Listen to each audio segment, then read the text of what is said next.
श्रीभगवानुवाच प्रजहाति यथा कामान् सर्वान् पार्थमनोगतान् आत्मन्य आत्मना துஷ்டः ஸ்திதப்பிரஜ்ஞஸ்ததோச்யதே.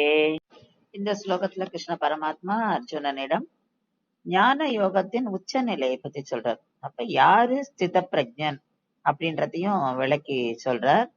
இப்ப பார்த்தா எப்பொழுது ஒருவர் உச்சநிலையை அடைகிறாரோ, அதாவது இந்த ஞான யோகத்தின் உச்சநிலை, அப்ப அந்த உச்சநிலையை அடைந்தவர் எப்படி இருப்பார் அப்படின்றதையும் சொல்றார்.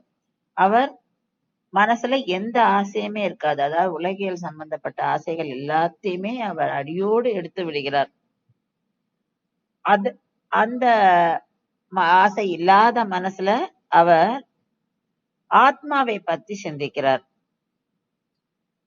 அந்த ஆத்மாவை பற்றி சிந்திக்கிற அந்த மனத்தாலே ஜீவாத்மாவை கண்டு ஆனந்தம் கொள்கிறார். அதாவது ஜீவாத்மாவே நினைச்சு ஆனந்தம் கொள்கிறார். உறுதியான ஞானத்தை உடையவர் இவர் அப்படின்னு அவரை பத்தி சொல்றார். அவர்தான் ஸ்தித பிரஜன் அப்படின்னு. அவருடைய அந்த ஸ்தித பிரஜனுடைய உச்சநிலை எப்படி இருக்கு, அவ எப்படி இருப்பா, ஸ்தித பிரஜனுடைய தன்மைகள், அதை பத்தி தான் இந்த ஸ்லோகத்திலிருந்து சொல்ல ஆரம்பிக்கிறார்.